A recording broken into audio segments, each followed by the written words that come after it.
Certamente o Senhor nosso Deus nos ensina na sua palavra que o mundo espiritual existe antes da nossa existência. Eu espero que no Espírito Santo de Deus Ele possa falar ao meu, ao seu, ao nosso coração. Que a sua palavra possa nos trazer instrução e conhecimento.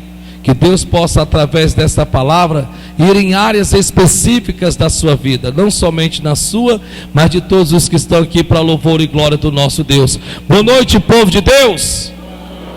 Boa noite, povo amado do Senhor Jesus. Boa noite, lavrados, remidos, comprados no sangue de Cristo. Boa noite, mais do que vencedores em Cristo Jesus. Coloque a mão no seu coração, por gentileza.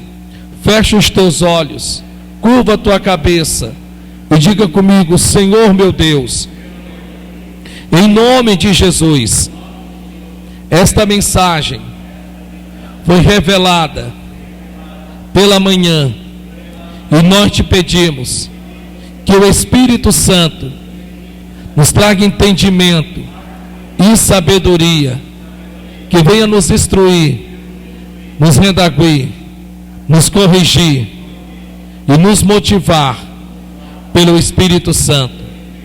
Que áreas específicas da minha vida sejam pelo Espírito Santo trabalhadas. Meu Deus, em nome de Jesus, ilumina os meus olhos espirituais. Em nome de Jesus, faz a sua oração. Pai, em nome do teu Filho Jesus, que a tua palavra, meu Deus, seja bem simples e descomplicada, mas que ela venha em áreas específicas da nossa vida. Querido e meu amado amigo Espírito Santo, ensina-nos, porque somos os teus alunos. Também sei que há anjos neste lugar, e em nome de Jesus que os teus anjos vá e repreenda principados e potestades e toda obra do mal. Que em nome de Jesus, que a tua palavra tenha liberdade em nossos corações. Desde já eu te peço, em nome de Jesus. E você que crê, diga amém e aplauda Jesus bem forte então.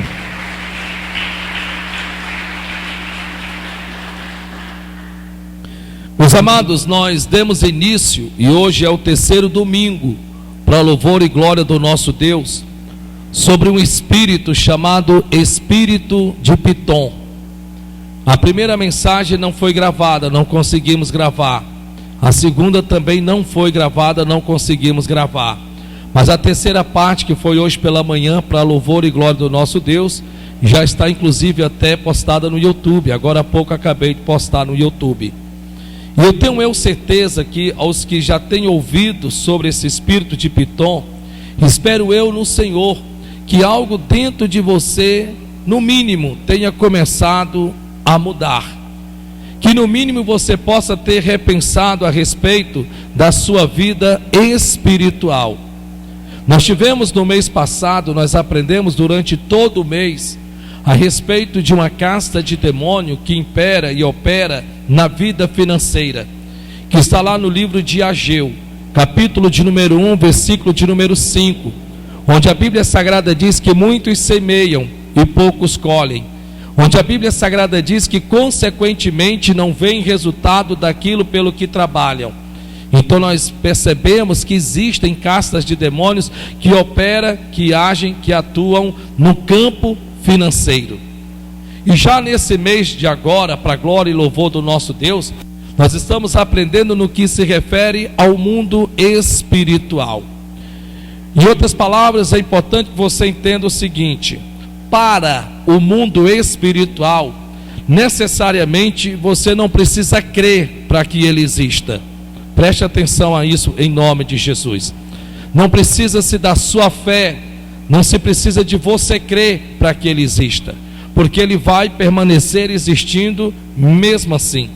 Você tem que entender que o mundo espiritual é antes da minha, da sua, da nossa existência. Então o mundo espiritual existe antes de nós existirmos. O mundo espiritual, na verdade, ele é dividido em três. É dividido em o reino de Deus, o reino dos homens e o reino do inferno. Esses dois mundos estão entre o meu mundo e o seu mundo, nosso mundo, que é o mundo dos homens. E nós sabemos muito bem que nós sofremos, quer você queira, quer não, uma forte influência tanto do mundo de Deus, como também do mundo do inferno, que é também, no caso, esses dois mundos espirituais. E eles não precisam necessariamente que você diga assim: não, eu não creio, para que eles possam atuar. Não, eu não acredito, para que eles possam existir. Então eles não precisam da minha crença, eles não precisam da sua crença, eles simplesmente existem. E quando você entende que eles simplesmente existem, a melhor coisa é você entender que o Deus desse século, ele busca cegar o entendimento dos incrédulos.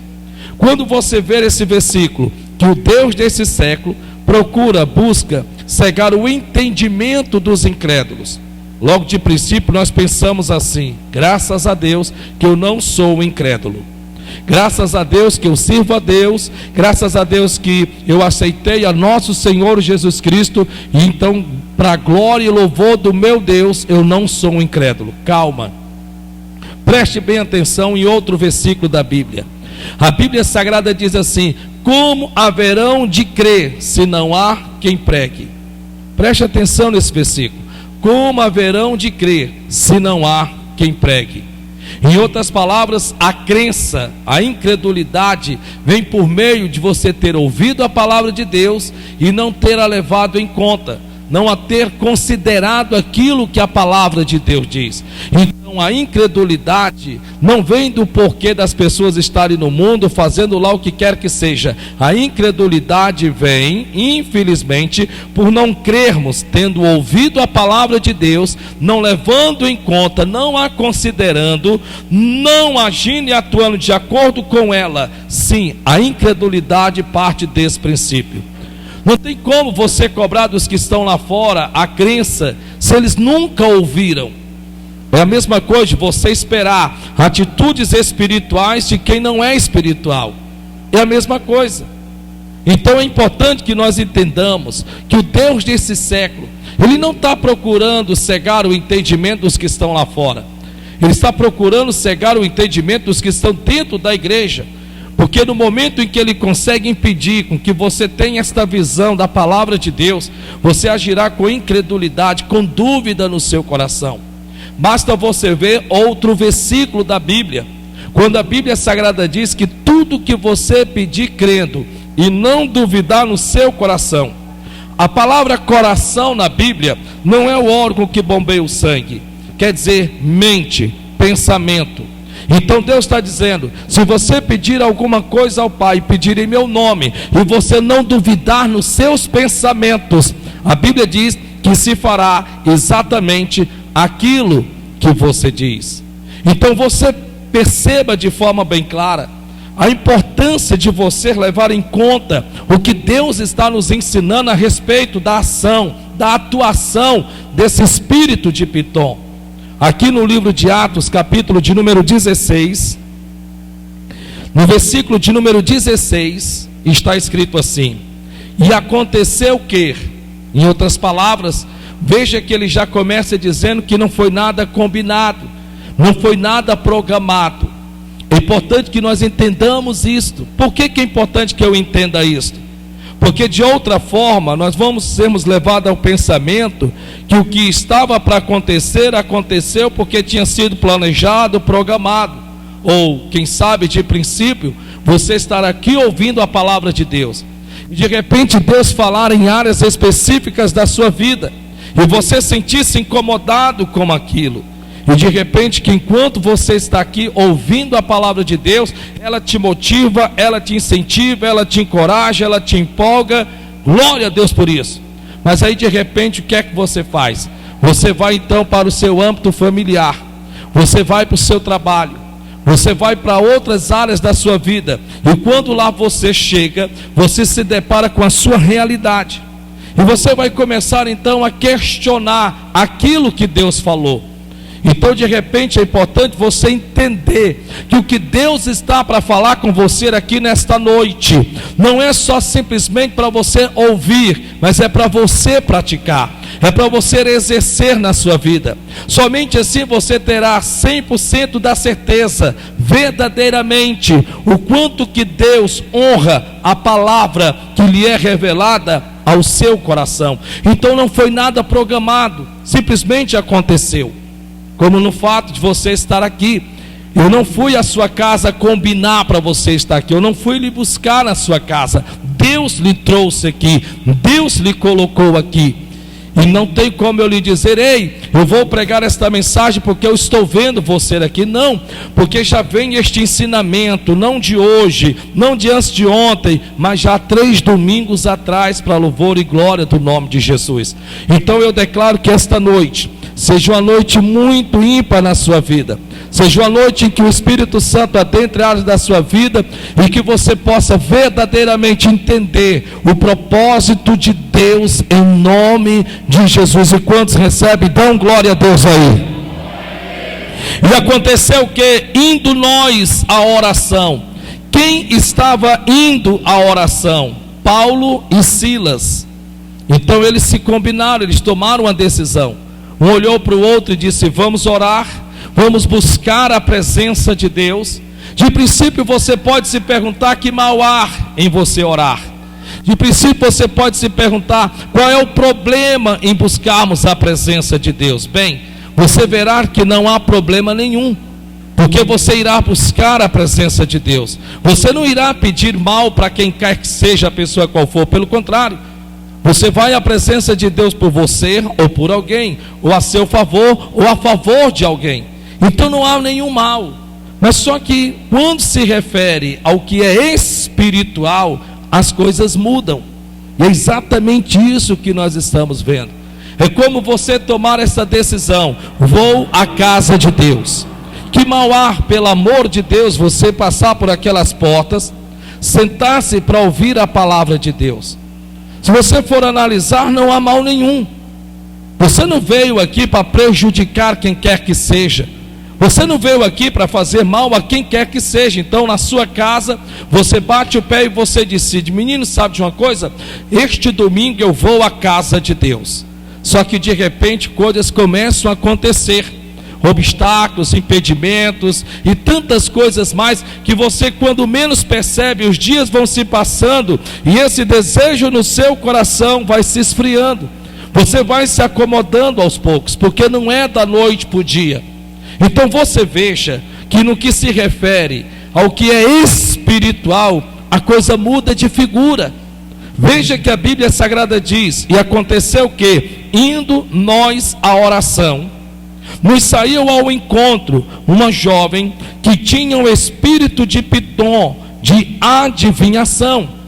Então você veja que a Bíblia diz que Paulo e Silas tomaram a decisão: vamos orar, vamos invocarmos a Deus, vamos nos apresentarmos diante de Deus. E a decisão foi tomada, e eles estão indo a caminho da oração, numa boa, tranquilos e sossegados. Só que de repente a Bíblia diz que se apresenta uma jovem, e esta jovem estava tomada por um espírito de Pitom, onde a Bíblia diz que o chama também de espírito de adivinhação. E aí a Bíblia Sagrada diz, no mesmo versículo, está escrito que tinha um espírito de Pitom, de adivinhação, a qual, adivinhando, dava grande lucro aos seus senhores. Versículo de número 17.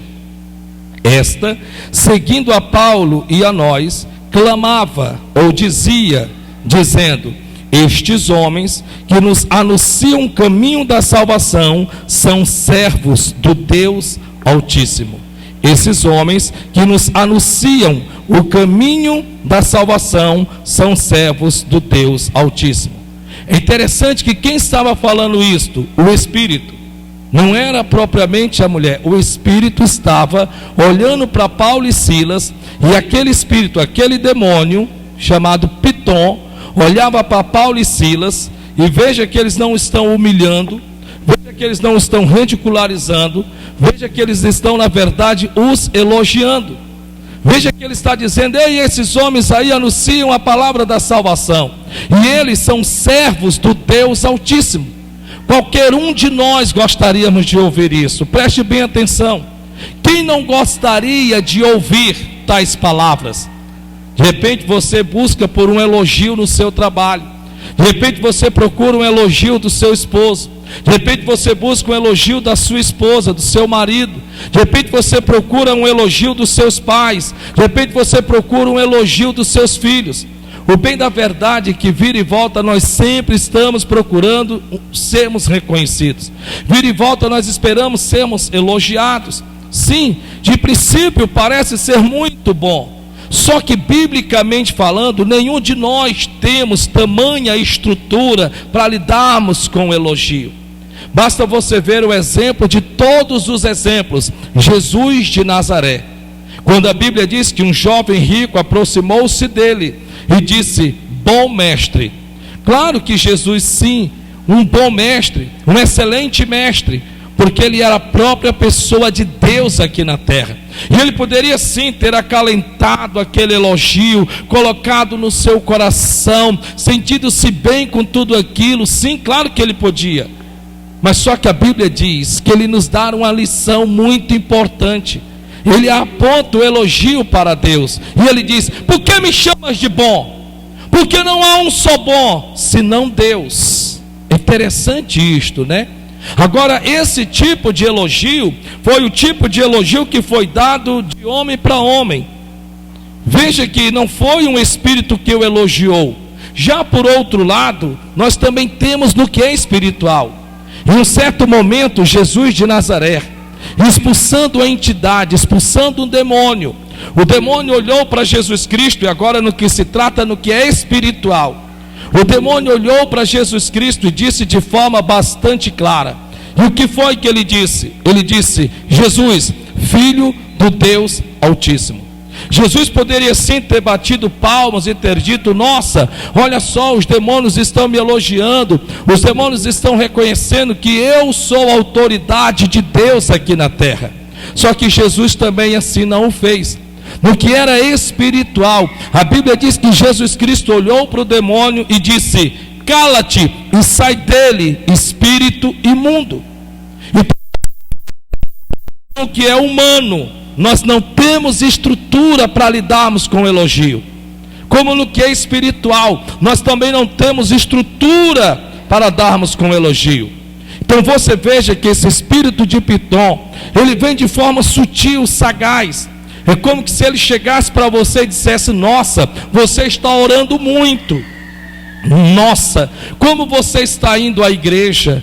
Nossa, como você lê a Bíblia tanto. Nossa, quer dizer, são determinados tipos de elogio que se você não vigiar, você aos poucos vai se envaidecendo dentro de você, se engrandecendo dentro de você, ao ponto que agora você não vai mais conseguir ver em si mesmo os seus próprios erros, ou a necessidade de mudar ou de melhorar. Porque esse é um dos grandes efeitos causados pelo elogio. Quando você começa a ser elogiado, quando você começa a ser festejado, quando você começa a ser comemorado, bem, tudo isso nós queremos. Sim, claro que nós queremos. Só que aí parte para o princípio que você começa a deixar de ver os seus próprios erros. Você começa, infelizmente, a enxergar mais os erros de outrem. Agora fica difícil de você ver no que você precisa mudar, no que você precisa melhorar. E aí, infelizmente, você vai começar então a apontar erros, como apontou o próprio profeta Isaías, quando este, durante 5 capítulos, no livro de Isaías, capítulo 1, capítulo 2, capítulo 3, capítulo 4, capítulo 5, quando a Bíblia Sagrada diz que o que ele só fazia era apontar: ai dos Perazins, ai dos Jebuseus, ai dos Amoreus, até que ele teve um encontro com Deus. E tendo ele um encontro com Deus, ele abriu a boca e disse: ai. Mas não era ai os fulano, não era ai os Beltrano, agora era ai de mim. Porque ele agora vai dizer: ai Senhor, porque eu sou um homem de lábios impuros e habito no meio de um povo de impuros lábios. Então é importante que nós entendamos a respeito do cuidado que nós temos que termos com o elogio. porque nós não temos tamanha estrutura para lidarmos com ele, não só do que é humano, de forma física, de forma humana, como no se tratar do que é espiritual. Quando você começa a entender isso no seu coração, você começa então a entender que o próprio Deus, que poderia ter acalentado quando o filho o elogio dentro de si, o atribuiu para Deus. Veja que parece não há maldade nenhuma, porque o Espírito não está mentindo, aquele demônio está falando a verdade. Realmente Paulo e Silas anunciavam o caminho da salvação. Sim, na verdade eles são sim servos do Deus Altíssimo, sim, com certeza que são.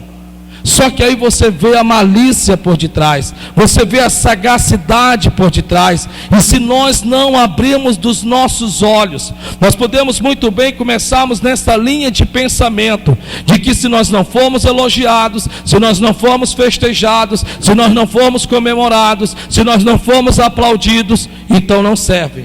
E não funciona dessa maneira, e não funciona dessa forma.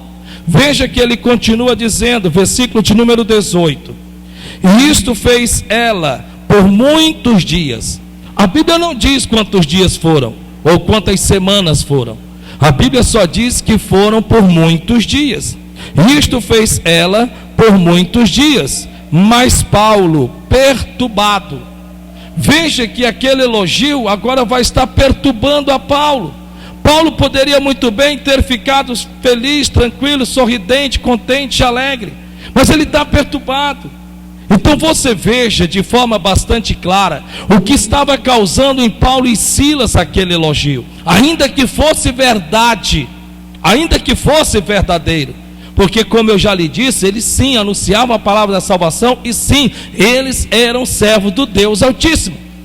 Mas a Bíblia diz que Paulo está perturbado, Paulo está atribulado. Então a gente começa a ver as verdadeiras intenções por detrás, que primeiro era trazer a perturbação mental, segundo, desfocar a Paulo e Silas do propósito original, que era buscar a Deus em oração. Eu quero que você entenda e olhe para cá e preste bem atenção. Tudo vai muito bem no mundo espiritual, até que você decida buscar a presença de Deus, até que você decida ler a palavra de Deus, até que você decida começar um jejum. Essas três coisas movem o mundo espiritual: a oração, a meditação, que é a leitura na palavra, e o jejum. Na hora que você toma esta decisão, vou orar, vou jejuar, vou ler a palavra de Deus, nesse exato momento, se prepare.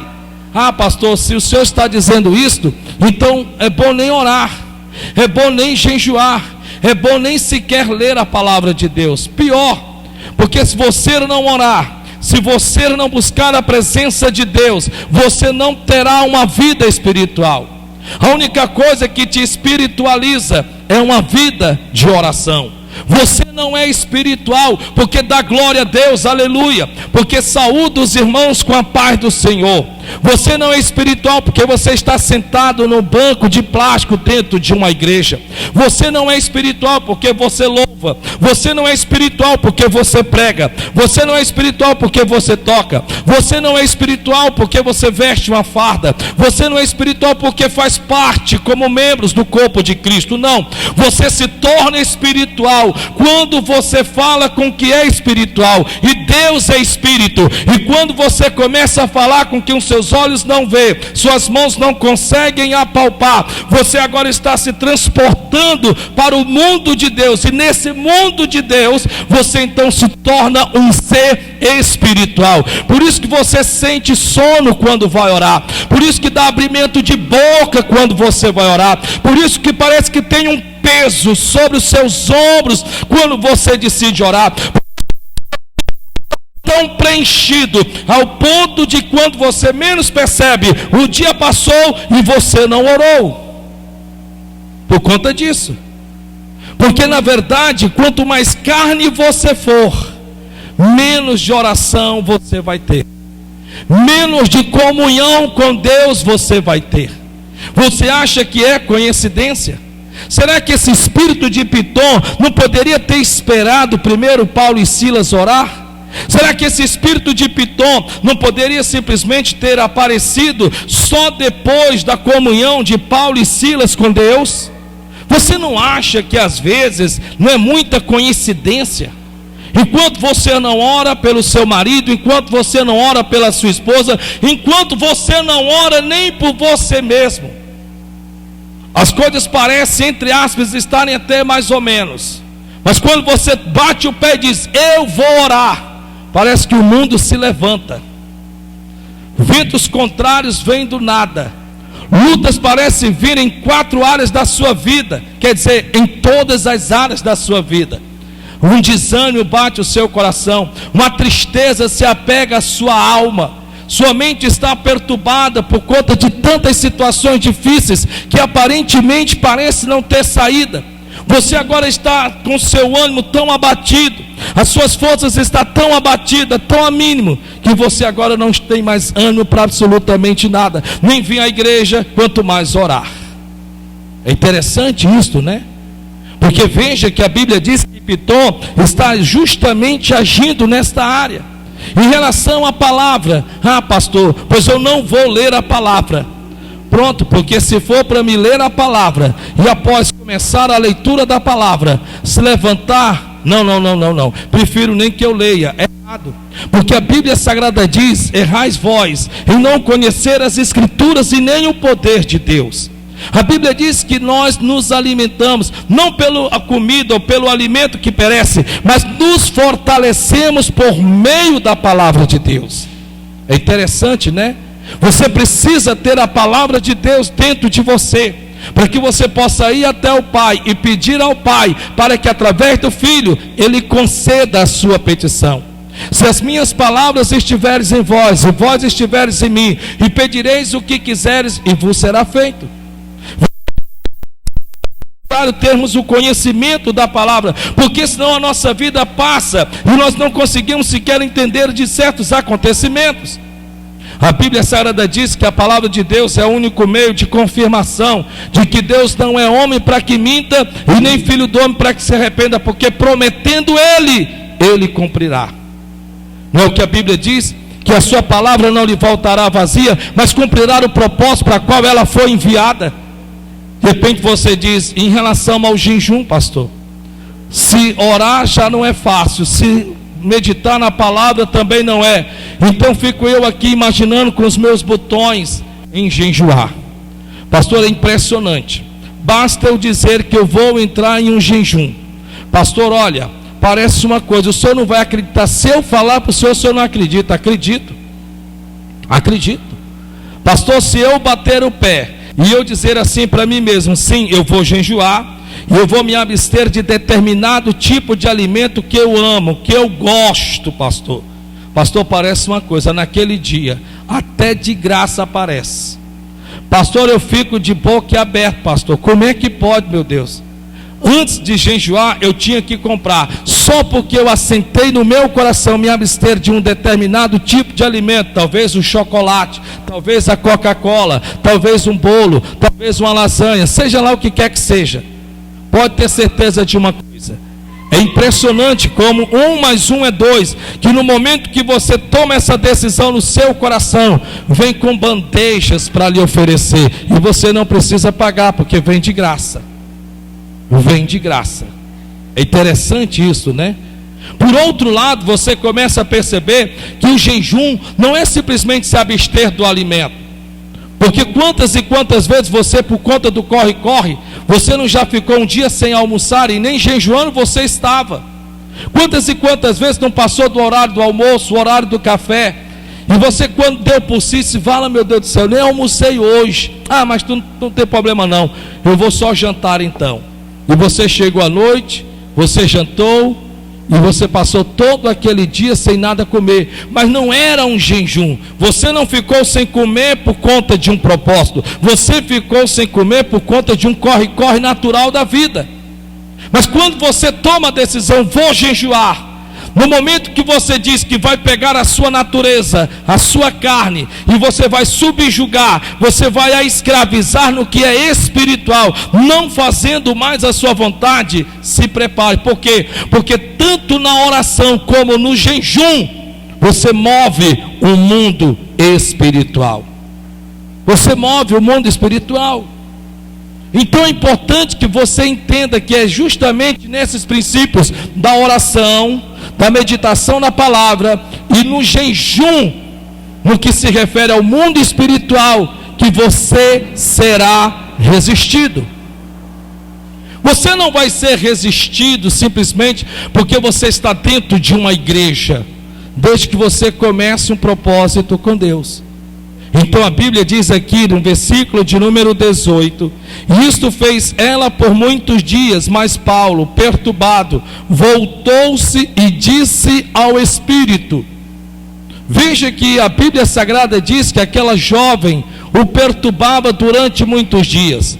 Ele poderia ter se voltado para ela, repreendido, dado um puxão de orelha e brigado até com ela mesma. Pessoas estavam ali à volta. Eu quero que você entre na cena. Não foi algo particular em que Paulo chamou aquela jovem no particular para falar ao Espírito. Não, a Bíblia diz que ela o seguia, e a Bíblia diz que ele falava continuamente, que eles anunciavam a palavra da salvação, e a Bíblia Sagrada diz que eles eram servos do Deus Altíssimo. Lembre-se que você tem que entrar na cena. Eles estão em meio à cidade, em meio ao povo, e até que Paulo se volta para ela, e a Bíblia Sagrada diz que ele não fala à menina, a Bíblia diz que ele não fala à vítima, a Bíblia diz que ele fala ao Espírito, e ele diz: em nome de Jesus Cristo, te mando que saia dela. É impressionante dizer que a Bíblia é específica, voltou-se e disse ao Espírito. Todos nós sabemos que está na Bíblia, não vai mudar nunca, que a nossa luta não é contra a carne nem contra o sangue. Nós não temos que nos voltarmos contra pessoas, nós não temos que pagarmos o mal com o mal, nós não temos que revidarmos o mal sofrido, nós não temos que aparta aqui porque a partir de hoje nós estamos mal. Não! A Bíblia diz que a minha, a tua, a nossa luta não é contra a carne e nem contra o sangue. Nós não temos que simplesmente vou bloquear e pronto, e acabou-se, porque as coisas mudaram. Hoje nós estamos nos modernizando. No meu tempo, então, você chegava para aquela pessoa e você dizia: parte aqui. Esse ato do parte aqui, para quem é do meu tempo, se lembra muito bem, é: a partir de hoje nós não conversamos mais. A partir de hoje nós somos intrigados. A partir de hoje nós não temos mais do que conversar. Hoje não. Hoje não é mais parte aqui. Hoje é: já bloqueei. As coisas mudaram. Não, pastor, mas eu só faço isso porque o senhor sabe, né? Não, não é questão, não fale isso para mim, não. Entenda que eu de nada sei a teu respeito. Escute em nome de Jesus. Hoje nós simplesmente nos modernizamos. Só que na verdade, só entre nós, uma conversa aqui, vamos aqui. Qual é o verdadeiro sentimento que se esconde atrás de você simplesmente bloquear aquela pessoa? Sim, você tem seus motivos. Sim, os meus motivos é que eu quero que aquela pessoa deixe de conversar comigo. Eu não quero que ela fale mais comigo. Enquanto você ficar correndo de um lado para o outro, enquanto você não se posicionar de verdade, o inimigo sempre vai conseguir vir por essa área e conseguir lhe atingir. Você precisa despertar. Veja que enquanto Paulo e Silas não se posicionou, enquanto ele não falou ao Espírito, enquanto ele não ordenou que fosse ele embora, esse Espírito o incomodava, esse Espírito perturbava, esse Espírito perseguia, e esse Espírito certamente poderia muito bem impedir o que Deus tinha para fazer na vida de Paulo e Silas, e através da vida de Paulo e Silas. De repente é lá no seu trabalho. De repente você trabalha com pessoas que não condizem com a sua mesma fé. E de repente você está aí em meio que numa situação que você diga para você mesmo: menino, sabe de uma coisa? Interessante isto, né? Porque a Bíblia diz que ele vai dizer: em nome de Jesus Cristo, te mando. Eu não estou te pedindo, eu estou te ordenando. Eu te mando que saias dela. Louvado seja o nome do Senhor. Glorificado seja, exaltado, engrandecido o nome de Jesus. Passaram 2025 anos. E eu creio, e eu sei que você crê, porque você está aqui ouvindo este recado de Deus. Sim, se passaram os céus e terras, mas a palavra de Deus permanece a mesma. E veja que ele não vai usar outro nome. Ele vai usar o nome que está sobre todo nome. Nome este que não foi simplesmente Deus que o quis alavancar, mas que foi conquistado na cruz do Calvário, que foi adquirido por meio de um grande preço pago em morte e morte de cruz, do qual, tendo este ressuscitado, o todo-poderoso Deus o elegeu e lhe deu um nome que está sobre todo. É interessante, você sabe o que? É que você, quando volta para o Velho Testamento, você fica de boca aberta. Por quê? Porque você vai ver Moisés perguntando: qual é o teu nome? E ele não vai revelá-lo. Você vai ver Jacó quando luta com o anjo, e tendo sido ele abençoado, ele pergunta: qual é o teu nome? E ele não vai revelá-lo. Você vai ver Josué que está ao pé da muralha, e de repente ele vê um anjo, ele puxa uma espada e pergunta: tu és um dos nossos ou dos nossos inimigos? E este disse: tira a sandália dos teus pés, porque o lugar que tu estás é santo. E a Bíblia diz que Josué olhou para ele e perguntou: qual é o teu nome? E esse também não o revelou. E tantos outros na Bíblia, como o próprio Daniel e tantos outros na Bíblia, e ele nunca os revelou. Ele nunca disse qual era realmente o seu nome. Mas aí você vai para João, capítulo de número 17.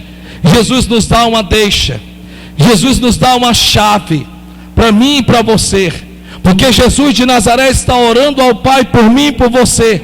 E ele diz assim: Pai, revelei-te o teu nome enquanto estava no meio deles. Então o nome de Jesus é o nome de Deus. E quando você usa o nome de Jesus, não há principado, não há potestade, não há demônio no inferno, seja lá em que área que for da sua vida, que não tenha que bater continência, botar o rabo entre as pernas, baixar a cabeça e lhe obedecer.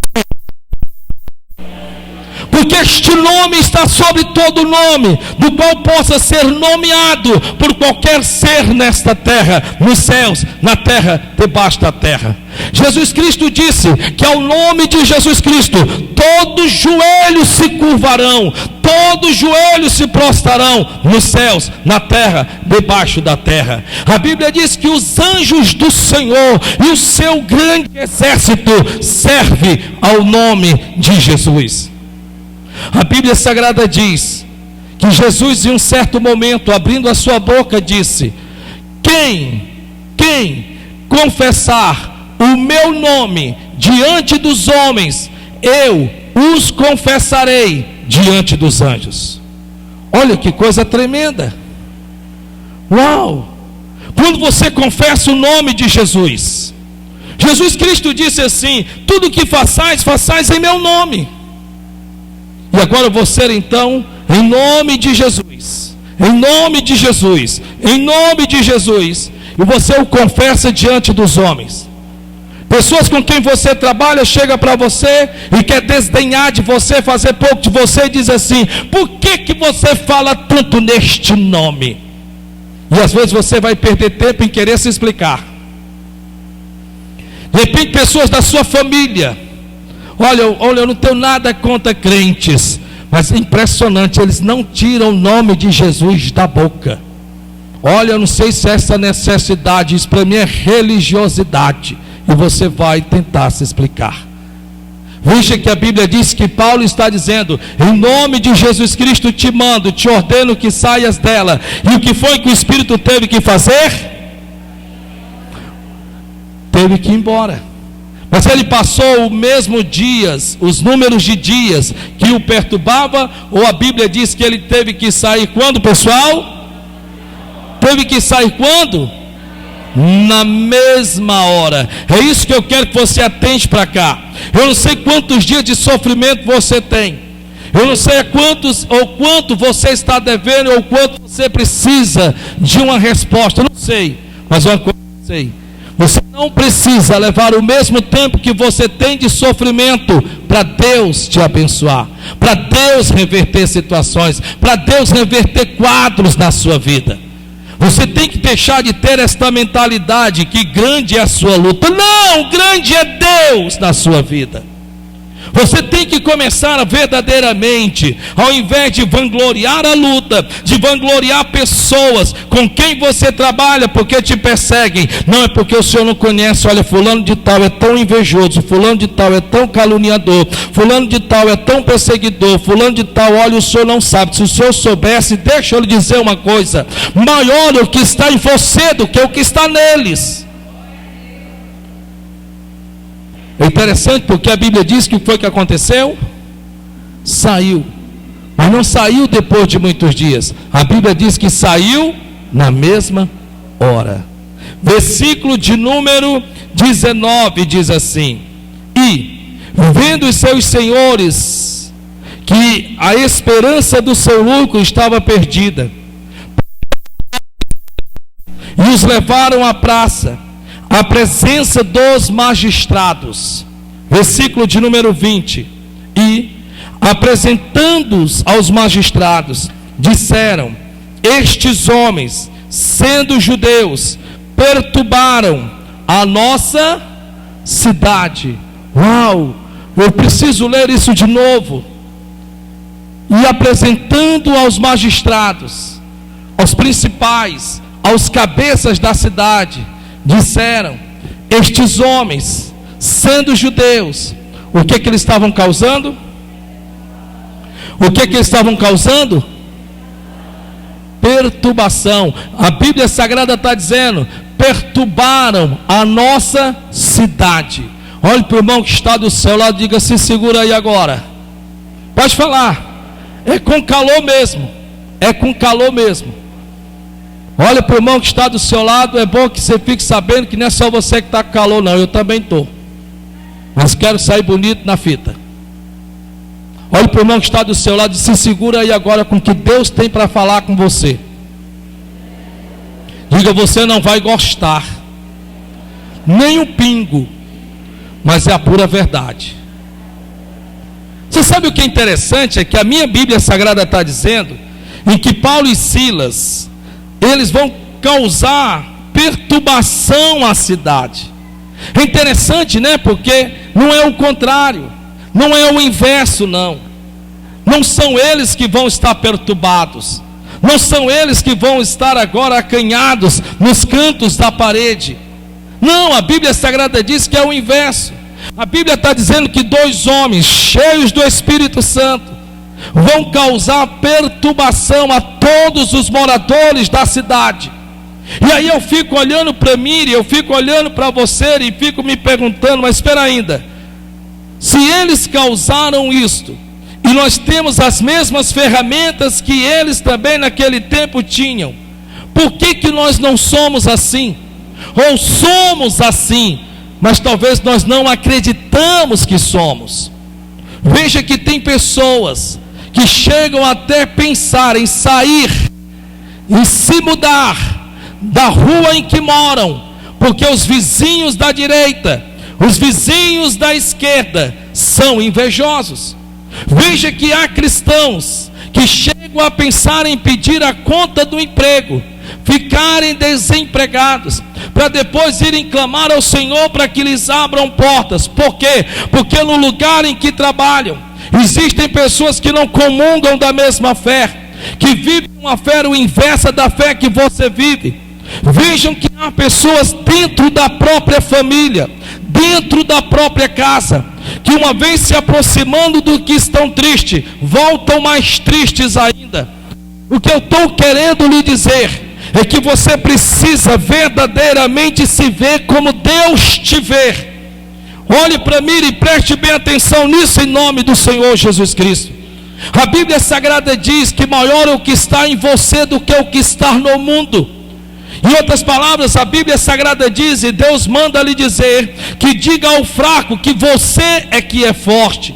A Bíblia Sagrada lhe revela e fala para mim, fala para você, que onde eu colocar a planta dos meus pés, e Deus não está perguntando quem está ao meu redor, pode ser lá quem quer que seja quem for, pode ser o incrédulo, pode ser aquele abatido, triste, deprimido, ou seja lá ele quem quer que seja quem for. A Bíblia diz que onde eu colocar a planta dos meus pés, ali o Senhor terá me abençoado. Só que nós vivemos papéis inversos. Nós estamos vivendo papéis invertidos nos dias de hoje.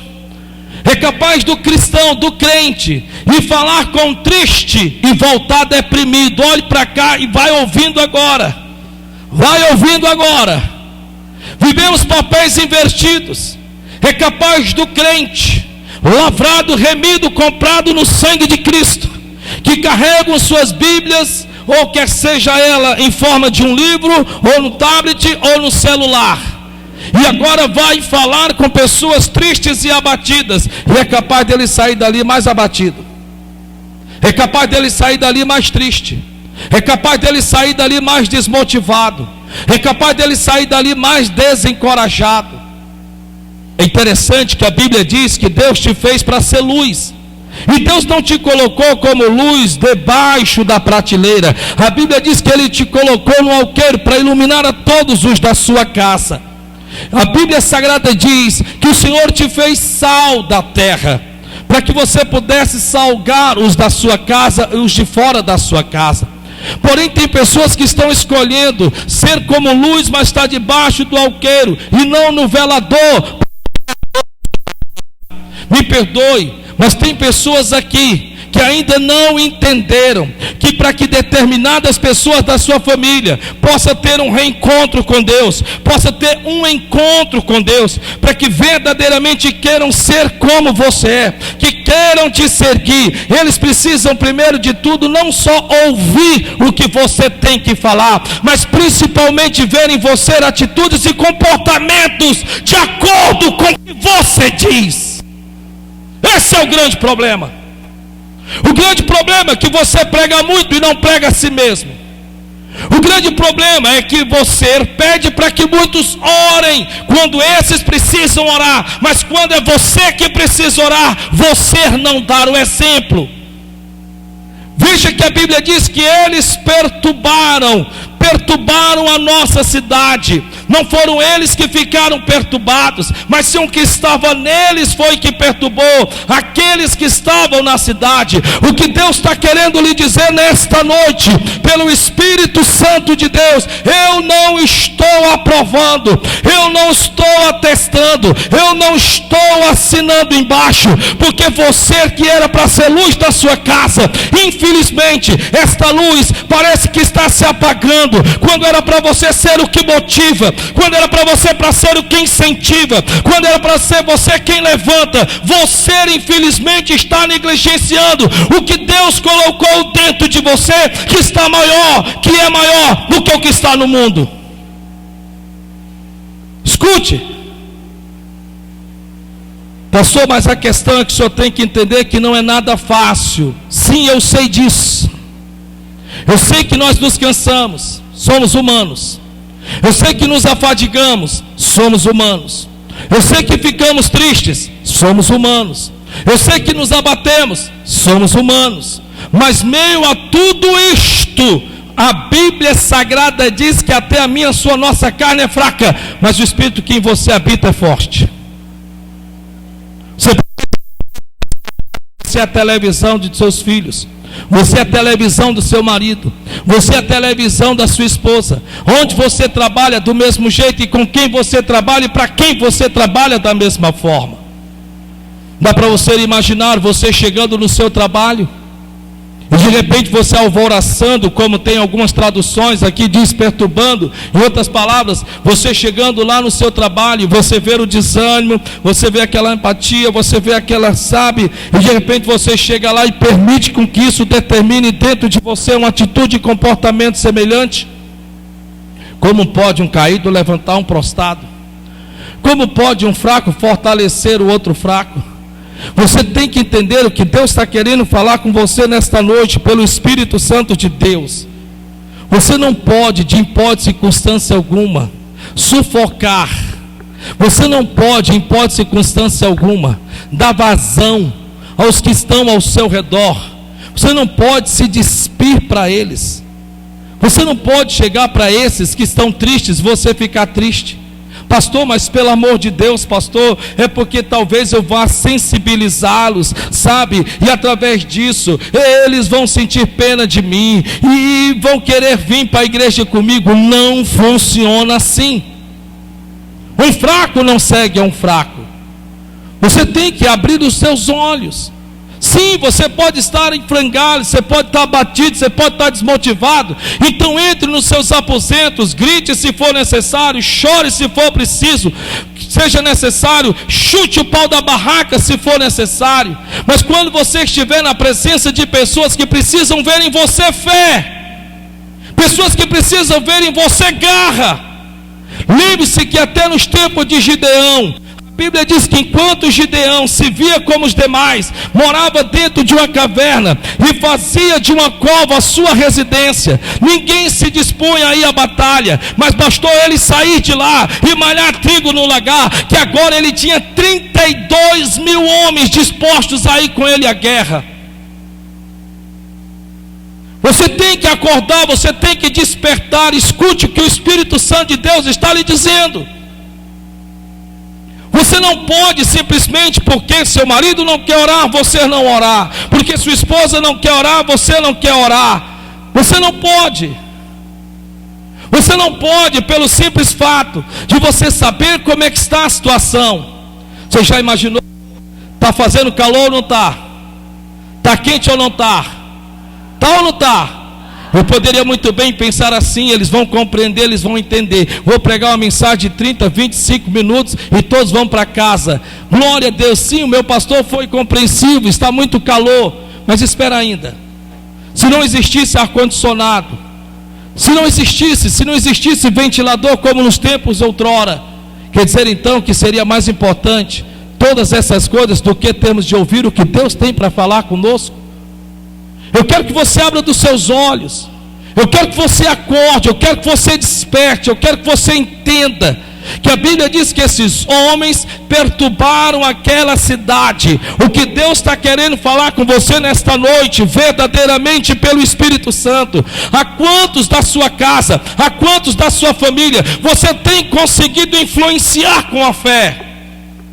Pessoas da sua família, elas não querem só te ouvir, elas querem ver em você ação de fé. Elas não querem só saber que você tem fé, elas querem ver você agir e se portando e se comportando com fé.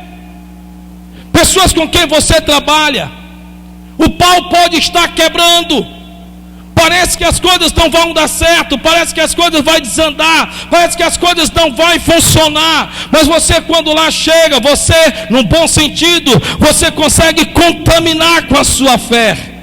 Mas tem cristãos que é o inverso, servem a Deus, estão na casa de Deus, escutam a palavra de Deus, até oram e até jejuam, até leem a palavra de Deus, mas quando se aproximam do triste, saem abatidos. Quando se aproximam de um deprimido, sai mais deprimido ainda. Quando se aproxima do ansioso, sai com ansiedade. Pessoas que parece que ao invés de ir para fazer a diferença, voltam igual ou pior do que essas pessoas. Esses homens sim, poderiam muito bem ter se acuado, ter retrocedido, ter voltado atrás. Mas a Bíblia Sagrada diz que não, pelo contrário, eles perturbaram aquela cidade. Deus está chamando você em nome de Jesus para ser um alvoroçador, para você fazer a coisa virar. Para você e diga verdadeiramente: o Espírito Santo de Deus está dentro de você. Tem pessoas na sua casa que ao invés de querer ouvir você murmurando, quer ver você adorando. Ao invés de querer ouvir você reclamando, você chamando sim a existência as coisas que ainda não existem. Ter atitudes e comportamento de fé. Você tem que ser a locomotiva. Olhe para Você tem que querer ser a locomotiva. Você tem que ser louco o suficiente para motivar os vagões da sua casa.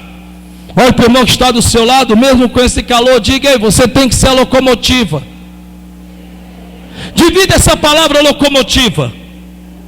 Divida essa palavra locomotiva. O que é que você vai ter? Um louco que motiva, um louco que incentiva, um louco que encoraja, um louco que estimula, um louco que sim, que está no mesmo cenário que outros demais estão na família, no campo de batalha.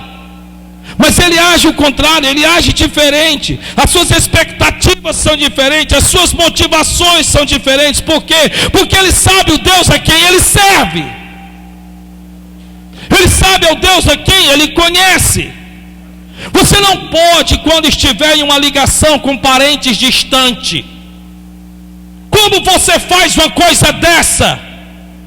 Você às vezes está em ligação com parentes distantes, e quando você desliga o celular, aquele parente do outro lado só falta ter um ataque do coração, porque você passa uma visão de coitadismo, sabe, aquele de sofrer, sabe, aquele de que, ai meu Deus, e pessoas que estão do outro lado de lá, depois ao desligar vão se perguntar, vale a pena ser crente desse jeito? Como pode? Deus está lhe falando nesta noite, mude, incentive, perturbe o inferno, perturbe ao diabo. Ele pode pôr pensamentos na sua mente, ele pode querer fazer de tudo para lhe entristecer, lhe abater, lhe desmotivar, lhe desencorajar, mas no final das contas, quem vai ceder ou não é você. Sujeitai-vos, pois, a Deus, e resistir ao diabo, e ele fugirá de vós. Tenha constância nas suas palavras proféticas. Seja constante e perseverante nas suas palavras proféticas. Se não deu certo hoje, continue falando amanhã. Se não deu certo amanhã, depois de amanhã, continue falando. Se não deu certo durante uma semana inteira, vamos tentar mais uma semana. Mas a Bíblia Sagrada diz que se fará por final aquilo que... Comece a fazer isso no seu coração. O diabo pode te ver triste, o diabo pode te ver abatido, sim, ele pode te ver assim, mas ele não pode sentir o sabor, ele não pode sentir o gosto dele poder entender que conseguiu acertar o alvo, que ele conseguiu o que ele queria. Te ver triste, te ver abatido, te ver completamente rente com o chão. Jesus de Nazaré, Satanás esperou com que este sentisse fome para lhe oferecer, para que ele se transformasse pedra em pão. Ele não estava preocupado com Jesus de Nazaré, ele não estava preocupado em alimentar Jesus de Nazaré.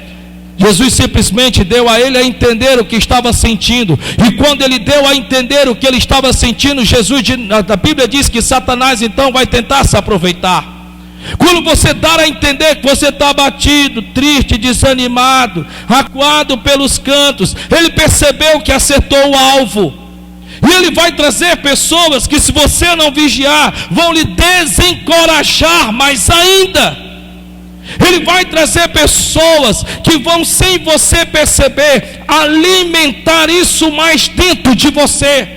Vai chegar o momento que você vai ficar até com raiva de quem lhe reprova no bom sentido, dizendo: mulher, levanta essa cabeça, rapaz, que é isso, vamos nos colocar de pé. Talvez você vai olhar para aquela pessoa e vai dizer: não, mas é porque... Você vai ter um mundo dos porquês, das desculpas, que só vão tentar massagear o seu sentimento de culpa. Estes homens perturbaram a cidade. Se eles conseguiram perturbar uma cidade, eu me pergunto: será que eu tenho conseguido fazer isto dentro da minha casa? Será que eu tenho conseguido fazer isso dentro do lugar em que eu trabalho, com quem eu trabalho, para quem eu trabalho? Será que realmente, verdadeiramente eu tenho conseguido fazer isto? Você tem que entender que Deus está falando com você nesta noite. Levante a cabeça e olhe para cá, porque tem pessoas da sua família que só irão se converter. Não é simplesmente pelo que você prega, não é simplesmente pelo que você diz, não é simplesmente pelo que você fala, mas sim exatamente de acordo em você agir e proceder segundo a fé que você professa a esses que você crê.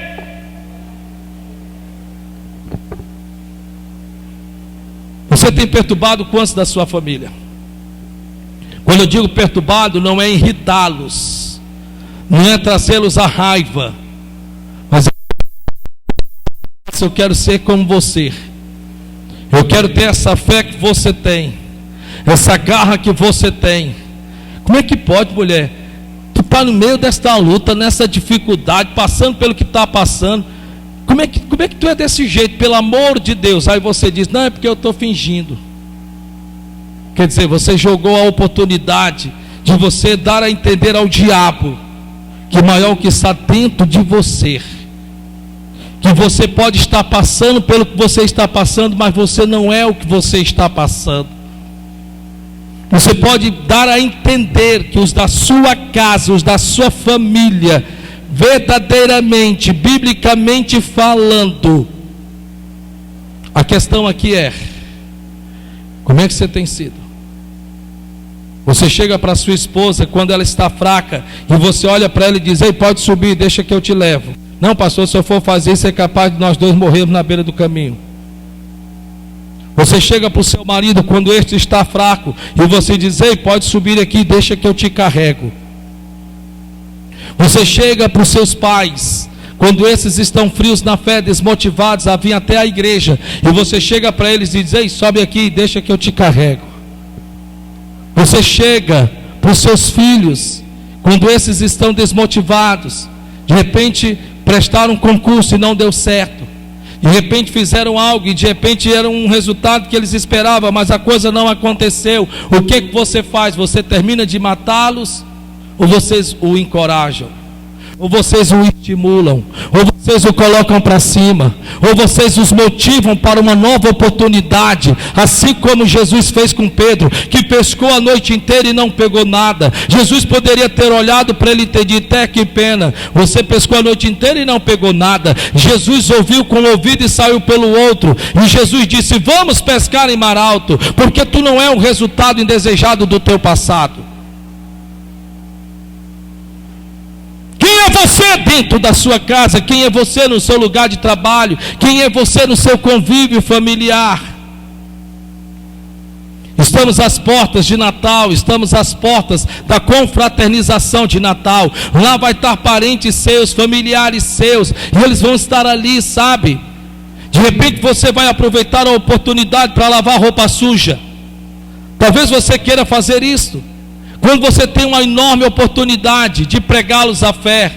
Talvez você vai se juntar a outros que vão estar ali reclamando: como é que pode? Todo mundo trouxe um prato. Olha, eu passei o dia no fogão para fazer e para trazer. Fulano de tal, fulano passou, foi o dia todo no salão. E o pior, você sabe o que é? O que é fulano de tal? É quando terminar, tu pensa que vai lavar os pratos? Não vai não. Vai se levantar e vai tirar o time, vai inventar uma conversa e vai acabar sobrando para nós. Pois não é todo ano essa criatura faz isso, né? É isso que você vai aproveitar para fazer?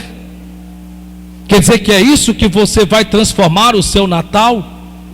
Ao invés de você, pelo contrário, quando alguém vier para falar, você ser um pacificador? Os pacificadores, porque deles serão o reino dos céus. Você não pode ser um criador de contendas e pregar o amor. Você não pode. Você não pode ser um que mata a fé e pregar a fé. Você não pode, jamais, em hipótese e circunstância alguma, pregar o perdão e sufocar o amor. Você não pode. Não tem como.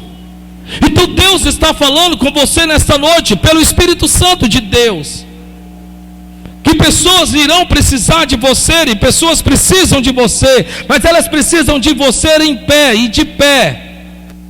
Elas precisam precisam ver em você a fé para que possam seguir, até que possam caminhar com seus próprios pés, porque de princípio todos nós, em algum momento da nossa vida, primeiro seguimos pessoas, para depois seguirmos a Cristo. Então amadurecemos na fé, então agora nós podemos andarmos sozinhos, e nós andamos em Cristo.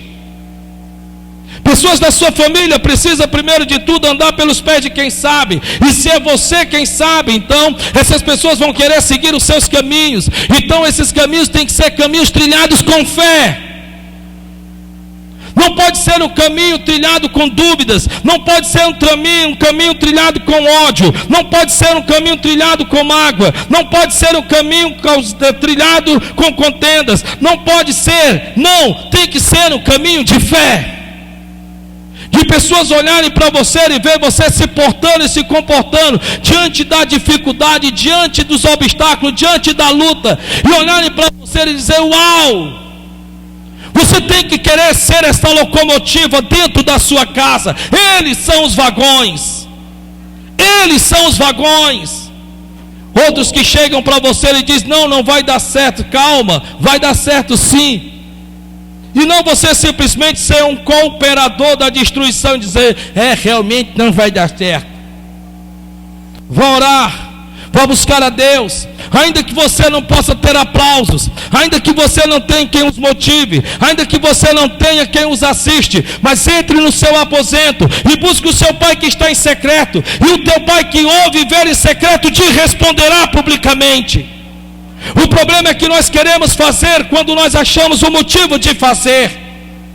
O problema é que nós queremos fazer quando nós encontramos o motivo de fazer, e quando nós não encontramos quem nos motive, então nós não queremos fazer. Então o marido não te motiva a orar, então você não ora. Então a esposa não te motiva a orar, então você não ora. Então pessoas com quem você trabalha não te motivam a orar, então você não ora. Então seus funcionários também não te motivam a orar, então você não ora. Você quer que pessoas te motivem, pessoas te incentivem, pessoas te encorajem. Sim, tudo isso é bom, mas até quando você vai viver às custas disso? Até quando você não vai entender que a voz a quem Deus quer ouvir é a sua, e pessoas da sua casa precisam ver isto, ouvirem isso, ficarem sabendo disso, e quando isso começar a acontecer, elas vão querer ser exatamente como você. Quantos dos da sua casa quer ser como você? Quantos dos da sua família quer ser como você? Quantos dos seus funcionários querem ser como você? Qual patrão para quem você trabalha quer ser como você? Porque a Bíblia diz que eles foram levados ao calabouço, eles foram levados e chicoteados, colocaram dentro da prisão. A Bíblia diz que já que o propósito deles era orar. Escute, eu termino aqui. É interessante, né? Porque a Bíblia Sagrada diz que começa dizendo que eles tinham saído para a oração. O propósito deles era orar. O propósito deles era buscar a Deus. O propósito deles era ter comunhão com Deus. Mas só que na metade do percurso isso foi meio que desviado da rota, do caminho. Sabe como é que é as coisas? Porém a Bíblia diz, no mesmo capítulo de número 16... a Bíblia Sagrada diz, no versículo de número 24, diz assim: o qual, tendo recebido tal ordem, os lançou no cárcere interior e lhes segurou os pés no tronco. E, perto da meia-noite, Paulo e Silas murmuravam, reclamavam, xingavam, apraguejavam, se desculpavam. Por quê? Porque eles foram impedidos de orar, porque eles foram açoitados. Porque você não está vendo? Não tem como nós orarmos. Eu quero que o Senhor, meu Deus, o Senhor perceba isto. Nós queremos que Deus seja como nós queremos que Ele seja, e nós não queremos sermos como Deus quer que a gente seja. Veja que a minha Bíblia Sagrada está dizendo, e perto da meia-noite, Paulo e Silas, o que é que eles faziam? O que é que eles faziam? Por favor, só quem está ouvindo esta mensagem, compartilhando comigo do calor do Espírito Santo. Só quem está aqui, quem não está, fique tranquilo. Pastor, aqui eu estou no ar refrigerado. Pastor, eu estou vendo agora o quão importante é os nossos ar-condicionados na igreja. Pastor, estou me lembrando do início do ministério, que era exatamente como nós estamos aqui agora. Pastor, quando eu sair daqui eu vou dar uma beijoca nesse ar-condicionado, dizer, eu te amo, Jesus, por ter nos dado o ar-condicionado. Mas só quem está ouvindo o Espírito Santo, olhe para as costas do seu irmão e veja se tem marcas de açoite aí. Dê uma olhada assim, ó. Pode olhar, vê se tem marcas de açoite aí. Não pode olhar, é pelo Espírito que eu estou lhe dizendo. Dá uma olhada aí, pode ser que ele esteja açoitado, pode ser que as costas dele ou dela estejam sujas de sangue, de tantas chicotadas que levaram. Você conseguiu ver alguma? Você conseguiu ver alguma? Você conseguiu ver? Então 1-0 para nós. Paulo já começou perdendo.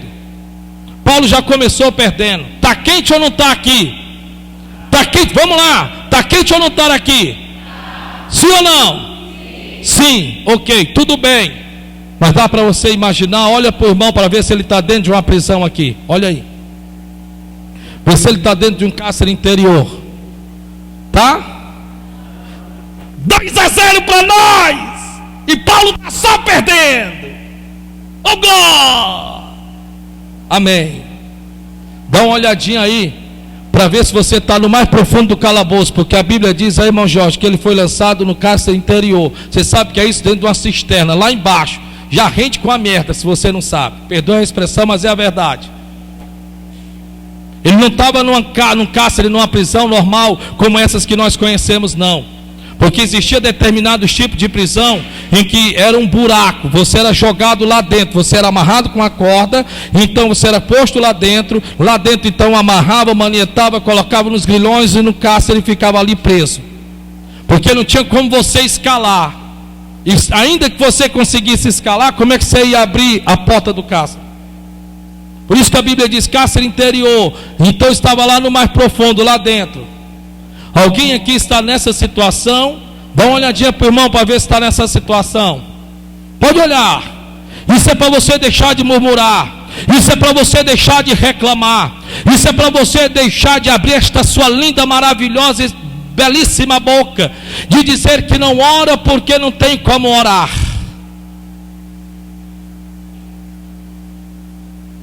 Então, quanto agora está para nós, hein? 3-0 para nós. 3-0. Eita, Paulo, tu vai perder feio, nego rei. Tu tem que aprender com a gente, Paulo, porque nós somos crentes. Só que o que a Bíblia diz que foi que Paulo transformou aquele lugar. Dá para você ler e eu termino.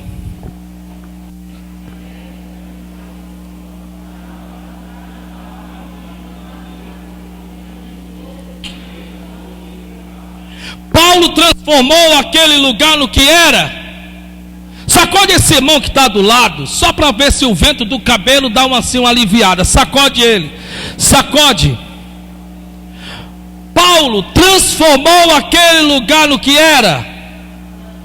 Paulo se condicionou, se moldou ao lugar em que ele estava. O que Paulo fez? Transformou o lugar. O que foi que Paulo fez? Então,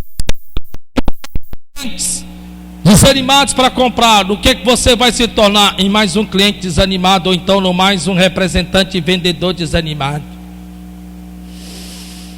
Ó céu, ó dia, ó vida.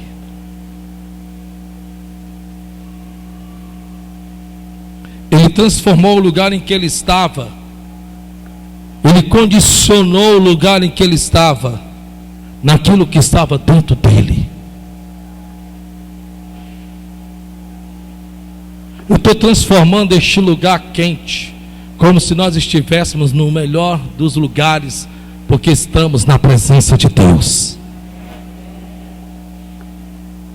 Na frente do desanimado, seja o animado. Na frente do desanimado, seja animado. Na frente do triste, seja alegre. Na frente do fraco, seja forte. Na frente do abatido, seja de pé. E depois, quando você sair da presença dele, você vai para o seu quarto, chora, grita, fala o que você quiser.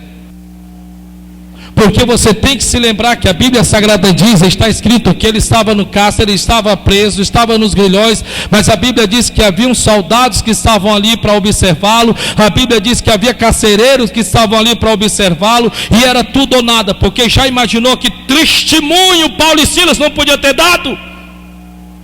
Olha para pensar, pense, irmã Cleidiane, que oportunidade maravilhosa nós temos na luta de levarmos as pessoas a nos verem de forma diferente, e nós na verdade, infelizmente, nos deixamos nos moldarmos pela luta, nos desencorajamos, nos desestimulamos, nos abatemos. A Bíblia diz que eles transformaram aquele lugar em um recinto de hinos e louvores a Deus. Transforme a sua casa em um recinto de louvor e adoração a Deus. Você não está escutando? Transforme a sua casa, não numa casa de murmuradores, de reclamadores, de brigas, de intrigas, de contendas, de disse-me-disses, mas sim um lugar de adoração, num lugar de busca. Pessoas da sua família vão olhar para você e vão dizer: está ficando louco, está louca, está doido. Como pode estar cantando, louvando, adorando a Deus? A peia está comendo de esmola. Estamos apanhando mais do que pandeiro na mão do pandeirista, na mão do diabo. Isso é um louco, isso é um doido. Mas a Bíblia Sagrada manda te dizer: se está triste, canta louvores. A Bíblia diz: nós esquecemos esse princípio. Nós esquecemos que as maiores batalhas da parte do povo de Israel não foram vencidas simplesmente porque esses estavam com a espada, com a lança e com o escudo. A Bíblia diz que todas as instruções que Deus deu desde o começo da primeira batalha foi que eles colocassem a arca à frente e começassem a arrumar adorando e glorificando a Deus. E quando lá chegava, Deus dava vitória. Nós esquecemos disso. Nós esquecemos disso. E o que as pessoas da nossa família estão vendo são cara de crentes abatidas, cara de crentes frios, acomodados, braços cruzados. Como nós queiram ser como nós somos, se nós temos infelizmente nos tornado eles. Me diga, me dê a receita. Como você iria suportar um calor desse se eu estivesse aqui todo o tempo reclamando, murmurando? Me diga. Me diga. Eles transformaram aquele lugar em um lugar de adoração. Deus está lhe mandando, não está pedindo. Transforme a sua casa em lugar de adoração. Transforme o seu lugar onde você trabalha. Se você pode colocar lá uma caixinha de som, se tem você liberdade de colocar pregações, ou então colocar hinos que louvem a Deus, transforme aquele lugar. De princípio o diabo vai ficar chateado, irritado, porque você nunca fez isso. Mas não se molde aos moldes do mundo. Antes transformai-vos pela renovação do vosso entendimento em Cristo Jesus.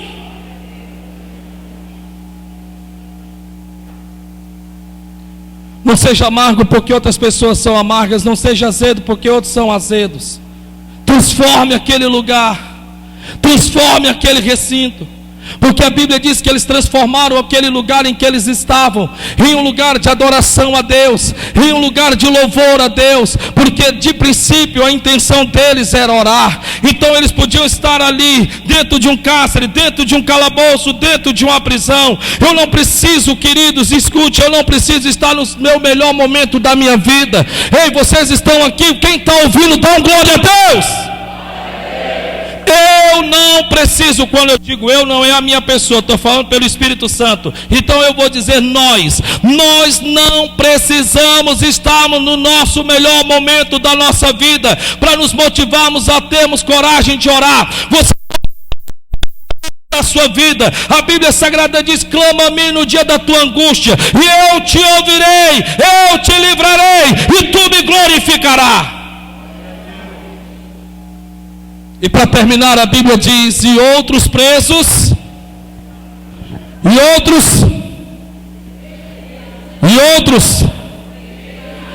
outros, não estou conseguindo ouvir daqui, e outros, tem pessoas da sua família que estão como que se estivessem presos no que é espiritual. Veja que a Bíblia diz que eles vão servir de exemplo e de modelo para os que estavam presos. Que tipo de exemplo, que tipo de modelo de fé você tem querido ser, tem se tornado ou está sendo dentro da sua casa? Motive, incentive, encoraje, estimule, levante o que está caído, coloque de pé os que estão prostrados, se anime no Espírito Santo. A Bíblia diz que na presença de Deus até a tristeza pula de alegria. Então, se você está triste é porque você não está na presença de Deus, é isso, pastor? Não é questão disso, não. A questão é que você pode estar triste, você pode estar abatido, você pode estar desmotivado, você pode estar desencorajado. Menino, sabe de uma coisa? Eu vou já tomar o remédio. Remédio é Jesus de Nazaré. O remédio é o Espírito Santo. O remédio é a presença de Deus. E eu vou à presença do Senhor. Talvez eu comece abrindo a boca, escarchelando, quase querendo dormir, mas eu não vou dormir. Se for preciso, eu vou me mover enquanto eu estiver orando. Se for necessário, vou colocar gelo nos pés enquanto eu estiver orando, porque eu não dormiria se eu estivesse na fila de um hospital ou numa fila de um caixa para receber dinheiro. Por que que eu vou dormir na presença de Deus? Não, eu não vou fazer isto. Então olhe para o irmão que está do seu lado e diga: irmão, ainda bem que a mensagem foi mais curta, porque ele está com calor.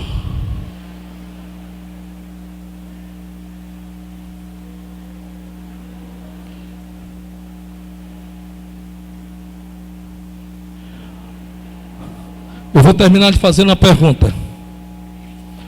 Até quando vai demorar ou durar esta mensagem em você? Só até amanhã? Eu convido você, se você achar que esta foi mais ou menos, escuta da manhã, né, pastor? Escuta a pregação da manhã, que já mandaram mensagem para mim pedindo que eu enviasse, e já enviei para alguns. Lembro que não fui eu quem vos falei, mas o Espírito Santo de Deus que vos falou. Transforme aquele lugar, porque pessoas da sua família precisam te escutar. Diga para o seu irmão, diga: eu vou fazer a diferença. Não está fraco, diga: eu vou fazer a diferença. Aplauda o Senhor bem forte então. Que Deus te abençoe em nome de Jesus.